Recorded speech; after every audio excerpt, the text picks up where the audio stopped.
Hello, good morning to all.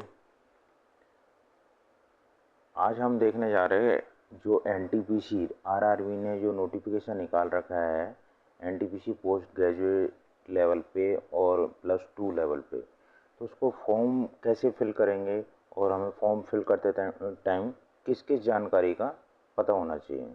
ठीक है, तो हम देखते हैं। और सबसे पहले जिन जिन लोगों ने सब्सक्राइब नहीं कर रखा चैनल, तो प्लीज़ सब्सक्राइब कर लेना। ये मेरा चैनल है @all.in.12208। ओके, नाउ हम डिस्कस करते हैं आज हम क्या डिस्कस करने वाले हैं उस चीज़ को। ऑनलाइन एप्लीकेशन सबमिट करते टाइम हमें कौन कौन सा स्टेप को फॉलो करना चाहिए और उस स्टेप में हमें कौन कौन सी अपनी जानकारी देनी चाहिए, जिससे कि हम एक अच्छे से बिना कोई गलती किए हुए हम अपना फॉर्म फिल कर सकते हैं। तो सबसे पहले हमें जो देखना है, सबसे पहले हमें क्या करना है, आरआरबी की साइट पे, ऑनलाइन साइट पे जाना है। उस जाने के बाद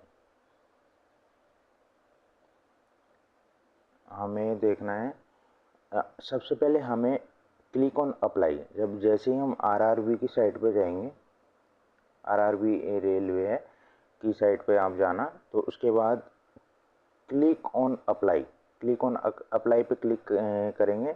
और अगर आपका अकाउंट ऑलरेडी क्रिएट है तो आप डायरेक्ट अपना रजिस्ट्रेशन स्टार्ट कर सकते हैं।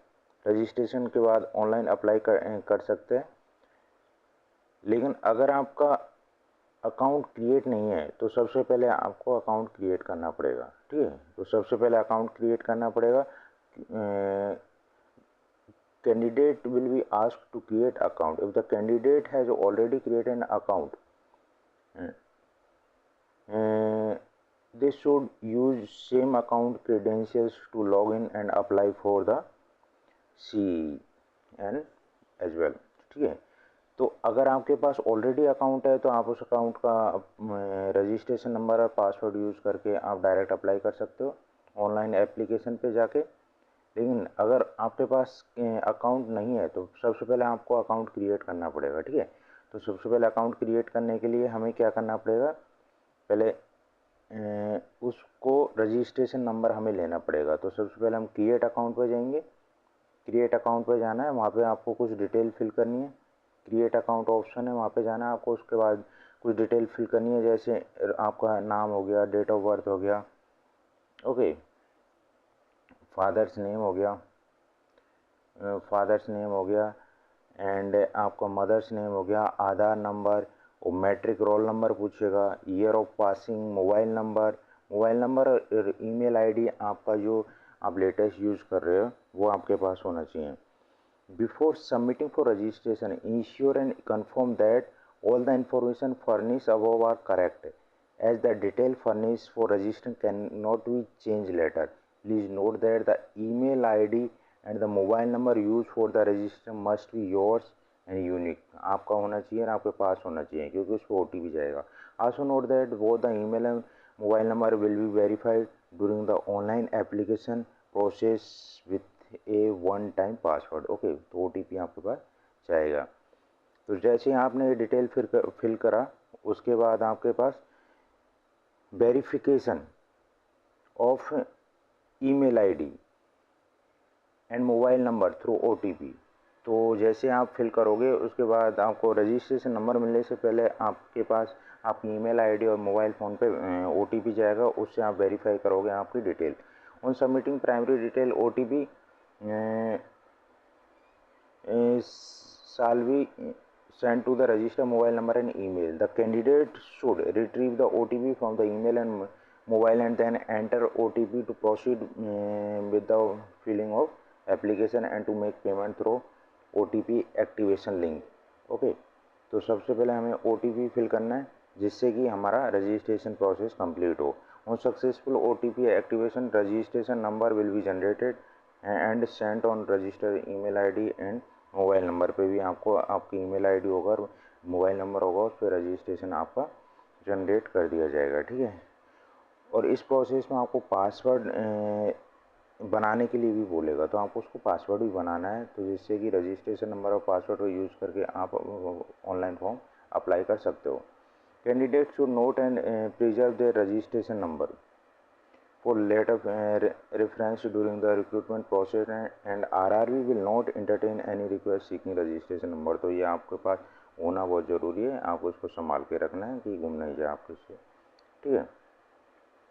Candidate can proceed with the online application by clicking as candidate login. अब आपको कैंडिडेट लॉगिन करना है, ये नेक्स्ट स्टेप है। आपको कैंडिडेट लॉगिन का बटन होगा वहाँ पे होम पेज पे, तो उसको कैंडिडेट लॉगिन करना है आपको किसके साथ, रजिस्ट्रेशन एंड पासवर्ड के साथ आपको कैंडिडेट लॉगिन करना है। Okay, in the part 1 of the application page provide the detail. अब आपको जो ऑनलाइन रजिस्ट्रेशन करना है कैंडिडेट लॉगिन पर ऑनलाइन एप्लीकेशन भरते टाइम पेज 1 में, पार्ट 1 में, तो आपको उसमें डिटेल फिल करना है आपका एजुकेशन क्वालिफिकेशन, कम्युनिटी, कौन सी कम्युनिटी से आप बिलोंग करते हो, जेंडर क्या है आपका, रिलीजन क्या है, आप एक्स सर्विस मैन या PWD कैंडिडेट हो या वो फिल करना है, माइनॉरिटी या इकोनॉमिक बैकवर्ड क्लास से आप आते हो, एज रिलैक्सेशन अगर आप चाहते हो तो वो आपको अप्लाई करना है। ओके, उसके बाद आपका नेक्स्ट पेमेंट करना है आपको। पेमेंट आप किसी भी माध्यम से कर सकते हो।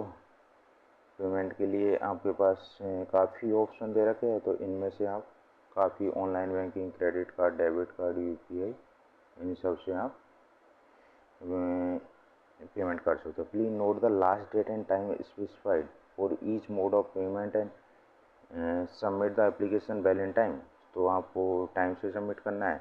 अभी तो क्या है कि डेट एक्सटेंड कर दी है 20 तारीख, 20 अक्टूबर आपकी लास्ट डेट है, तो ये ध्यान रखो सारे कि 20 अक्टूबर लास्ट डेट है, तो उससे पहले आपको फिल कर देना ही चाहिए। ओके, ये आप डिटेल फिल कर लेना। उसके बाद आपको प्रेफरेंस देना है, तो जैसे भी आप फिल करोगे नेक्स्ट आपको प्रेफरेंस देना पड़ेगा कि आपको कौन सी पोस्ट पहले चाहिए, उसके बाद कौन सी पोस्ट चाहिए, और सिर्फ आप एक RRB ही चूज़ कर सकते हो। ओके, कोई सा भी RRB चूज़ कर सकते हो, लेकिन आपको फिर उसके बाद आपको प्रेफरेंस देना है, ठीक है, कि आपको पहले क्या लेना है उसके बाद क्या लेना है। जैसे इसमें 5 पोस्ट ग्रेजुएट लेवल पे है, तो उस हिसाब से आपको पोस्ट देना है कि आपको पहले स्टेशन मास्टर लेना है, कमर्शियल अप्रेंटिस की पोस्ट लेनी है या और दूसरी पोस्ट लेनी है। ओके, उस हिसाब से जो भी आपकी एजुकेशन क्वालिफिकेशन है उसको आप अच्छे से फिल करना है, जो भी आपको दे रखा है। फिर आपको लैंग्वेज चॉइस करने का ऑप्शन आएगा, तो आप उसमें कौन सी भी लैंग्वेज चॉइस कर सकते हो। इंग्लिश आपकी डिफ़ॉल्ट रहती है, लेकिन आप चॉइस कौन सी भी कर सकते हो। ओके, तो उसके बाद मदर टंग आपको बोला जाएगा, और मोल आइडेंटिफिकेशन मार्क्स और एड्रेस आपको बोला जाएगा, ठीक है। आपको आपका एड्रेस क्या है और आपका कोई आइडेंटिफिकेशन मार्क्स होना चाहिए, तो वो सब आपको फिल करना है कि आपको आइडेंटिफाई किया जा सके कि कैंडिडेट सेम ही है। फिर उसके बाद आपको बैंक डिटेल आपकी फिल करनी है, जिससे कि आपका जो रिफंड है वो फीस आपको वापस की जा सके एप्लीकेशन। तो अगर only those candidates who do not wish to receive the refund in the account through which they paid should provide the detail of the in which they wish to। Okay, candidate who attend first stage CBC eligible for refund। जो भी first stage आपने 2 stage में paper होगा, अगर पहला stage आपने attend किया है तो आप अपना जो भी आपकी फ़ीस होगी उसको एलिजिबल होगा उसकी रीपेमेंट के लिए। Okay,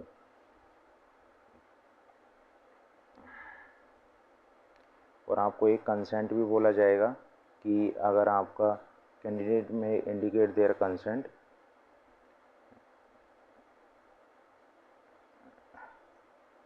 consent or for sharing the score obtained by them in RRB exam with other ministry department, PSU, private and regular.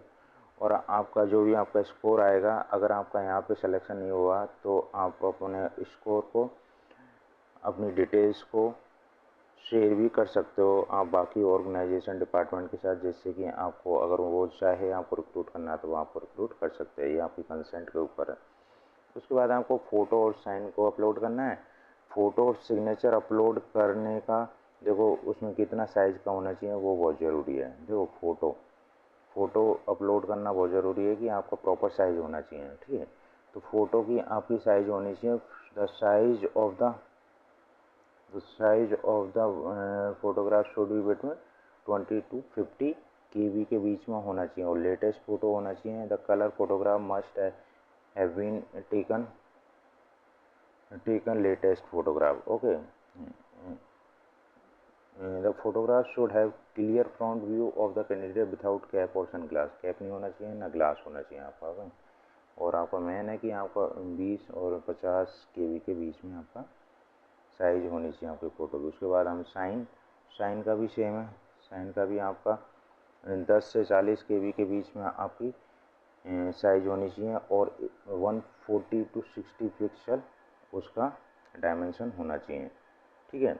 उसके बाद आपको, और साइन आपको ब्लॉक लेटर में नहीं करना है, आपको रनिंग हैंड से साइन करना है, नॉट इन ब्लॉक लेटर। तो नेक्स्ट आपका है कास्ट सर्टिफिकेट, साइन रिस। उसके बाद आपको कास्ट सर्टिफिकेट, जो भी आपका किस कैटेगरी से बिलोंग करते हो, तो आपको कास्ट सर्टिफिकेट आपका देना 50 से 100 KB के बीच में होना चाहिए। तो लास्ट आपको इंडिकेट करना है कि submission of application. I hereby declare that I have gone through the eligibility criteria for the post applied for and meet all the required therein. That all the details furnished by me in the application are true and complete to the best of my knowledge and the belief, and nothing has been concealed or suppressed. I also understand that in case any of the details furnished is found untrue during the any stage of the recruitment or thereafter, RRB shall disqualify me for the post applied for, and or I shall be liable for any other action under the extant rule। तो ये last में आपसे टिक करने को बोला जाएगा कि आपने डिक्लेयर कर दिया है कि आपने जो भी इंफॉर्मेशन फिल करी है वो सही है, ट्रू है, उसमें कोई आपने छुपाया नहीं है। अगर ऐसा कुछ पाया जाता है बाद में तो आपको डिस्क्वालीफाई कर दिया जाएगा। तो जो भी आपकी डिटेल फिल करो आप आराम से तसल्ली से आराम से सही डिटेल फिल करनी है, ओके। तो ये हाँ अभी था कैसे हम अप्लाई करेंगे, क्या क्या डिटेल्स हमें चाहिए। और इससे पहले क्या है कि इसके बाद अगर आप लोगों को अच्छा लगेगा, ये समझ में आया, तो मैं आपको प्रैक्टिकल करके भी दिखा दूंगा कि कैसे ऑनलाइन जाके साइट से फिल करना है। और एक ज़रूरी बात है कि जो भी आपका नाम, डेट ऑफ बर्थ होना चाहिए वो आपका 10th क्लास का जो भी आपकी डिटेल है उसके वो होना चाहिए, ठीक है। जो भी 10th क्लास में डिटेल है वही आप यहाँ पे फिल करोगे, क्योंकि 10th क्लास की डिटेल ही आगे काम आती है और वही वैलिड मानी जाती है, okay. Thank you for watching and please like and subscribe my channel, जिससे कि मुझे मोटिवेशन मिले और मैं आगे भी आपको अच्छे अच्छे वीडियो बना पाऊँ, ओके। Thank you.